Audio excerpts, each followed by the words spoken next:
جی अस्सलाम वालेकुम, मैं हूँ रऊफ क्लास और मेरे सामने खड़े हैं सेनेटर अनवार काकड़ साहब. बड़े इंतहा अग्रेसिव डट कर बात करने वाले. अभी थोड़ी देर पहले यहाँ पे कमेटी का इजलास था, फाइनेंस कमेटी का, तो काकड़ साहब ने अपने ये सूबे के हवाले से बड़े अहम पॉइंट्स उठाए हैं और बड़ी इन्होंने मस से इनके दिल में दर्द है अपने ये सूबे बलूचिस्तान के लिए और हमेशा खुलकर बात करते हैं. और बाज़ दफ़ा साहब ज़रा कुछ लड़ाई भिड़ाई भी हो जाती है उसी इशू पे. तो काकड़ भाई, अभी आपने बड़ा ये कमेटी में ये बलूचिस्तान के हवाले से बड़े अहम इश्यूज उठाए, स्पेशली ईरान के साथ जो तेल की स्मगलिंग है या बाकी आपने इश्यूज बताएं कि ये इसके बगैर, स्मगलिंग के बगैर ये सूबा बलूचिस्तान जो है चल नहीं सकता. तो अब अगेन मैं समझो गरीब लोग हैं, वहाँ पे आपकी रेगुलेटेड इकॉनमी उस तरह की नहीं है. जरा इस पे बताएंगे कि अभी जो इश्यूज आपने उठाए हैं सर, यहाँ टेकअप किए हैं. बहुत शुक्रिया क्लास साहब. क्लास साहब देखें, हमारे यहाँ जो आर्गूमेंट जनरेट किया जाता था वो यही था कि जो इकोनॉमिकली डिसएडवांटेज क्लास है, जो लोग अनस्किल्ड हैं, उनको इकोनॉमी का हिस्सा या आप एग्रीकल्चर लेबर में बनाते हैं या इंडस्ट्रियल लेबर क्लास में आते हैं तो वो कंट्रीब्यूट करते हैं और अपनी अर्निंग भी उसी से करते हैं और माशरे का हिस्सा भी बनते हैं. चूंकि बलूचिस्तान में इन दोनों सेक्टर्स का फुकदान है, कमी है, तो लिहाजा जो बॉर्डर ट्रेड है, जिसको इन अदर वर्ड्स अगर खुल के कहा जाए जो स्मगलिंग गुड्स है, उसको रैशनलाइज किया जाए. अच्छा, अब उस रैशनैलिटी में जो सोसाइटी का वो तबका था जिसने लेट से 4 लाख में गाड़ी खरीद के 5 लाख रुपए में गाड़ी खरीद के वहां से तेल लाकर यहाँ बेचना था और उस पर प्रॉफिट कमाना था, उस प्रॉफिट में एक मैकेनिज्म ऐसा ऊपर से डिजाइन कर दिया गया है कि एक अनअनाउंस्ड या अनऑफिशियली टोकन सिस्टम इंट्रोड्यूस करा दिया गया. अब उस टोकन सिस्टम को डिप्टी कमिश्नर इशू करता है और वो डिप्टी कमिश्नर उसके इफ्जाना वसूल करता है. तो ये क्या टोकन सिस्टम क्या है? आपने भी कमेटी में भी बात किया, आम आदमी समझना चाहेगा. What is this token system sir? ये जो एक नॉन वर्बल एग्रीमेंट वहां पर है कि जो भी गाड़ी वहां से आएगी उसको चेक रखने के लिए कि इसको रेगुलराइज किया जाए, रेगुलराइजेशन के नाम पे डिप्टी कमिश्नर को ये इख्तियार दिया गया कि वो एक टोकन इशू करे हर गाड़ी को और वो गाड़ी वहां से तेल लेकर दूसरी तरफ आए और अपना प्रॉफिट कमाए. राइट. अब उस टोकन को बजायर तो फ्री ऑफ कॉस्ट होना चाहिए जी, लेकिन इनफॉर्मली उसकी एक प्राइसिंग कर दी गई है टोकन और की रिपोर्टेडली वो 50,000, 60,000, 70,000 रुपए तक एक गाड़ी का टोकन बिक रहा है. राइट.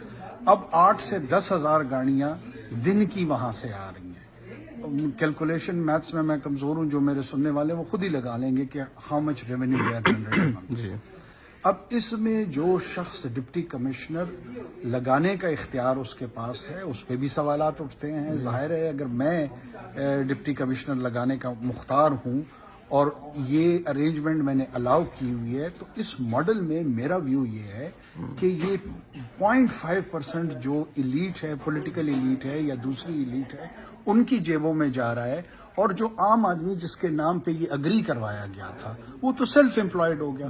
वो तो सुबह से शाम तक की जो उसकी अर्निंग है, ब्रेड एंड उसका बटर है, वो उस हद तक कमा रहा है.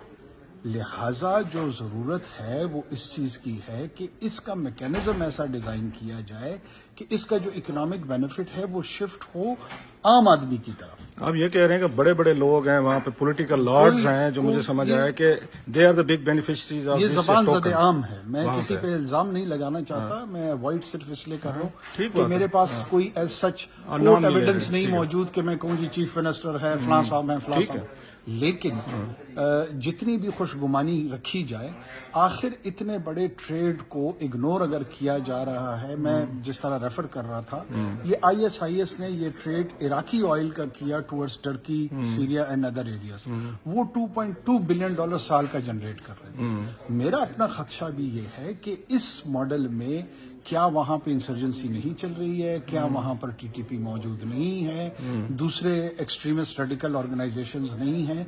ऐसे ही गिरोह जो हैं इस तरह की इनफॉर्मल ट्रेड एक्टिविटी का फायदा उठाते हैं और अपनी जो टेरर एक्टिविटीज है उसको भी फाइनेंस करते हैं. अच्छा, पिछले दिनों में हमने सिक्योरिटी का भी हमने देखी थी, एक वो वीडियो आई थी वहाँ पे कि बहुत सारे, जो पुरानी थी या नई थी, आपने भी देखी होगी, बलूचिस्तान के पहाड़ों में से वो मोटरसाइकिल थे, बाइक्स थे, गाड़ियां थी, संबाद गाड़ियां जी. तो लगता है कि जिसका जिक्र अभी आपने शायद किया भी है, तो वो बिल्कुल वहाँ पे सैकड़ों की तादाद में ईरान से अंदर आ रही हैं. तो ये आप उसी से रिलेटेड बात कर रहे हैं? सारे टोकन लेके जाते हैं? एग्जैक्टली उसी से रिलेटेड मैं गुफ्तगू कर रहा हूँ. ये 5 अजला हैं हमारे जो बॉर्डर्स ईरान के साथ मुंसलिक हैं اور ہم بھی یہ چاہتے ہیں کہ یہ ٹریڈ ہو، یقیناً ہو.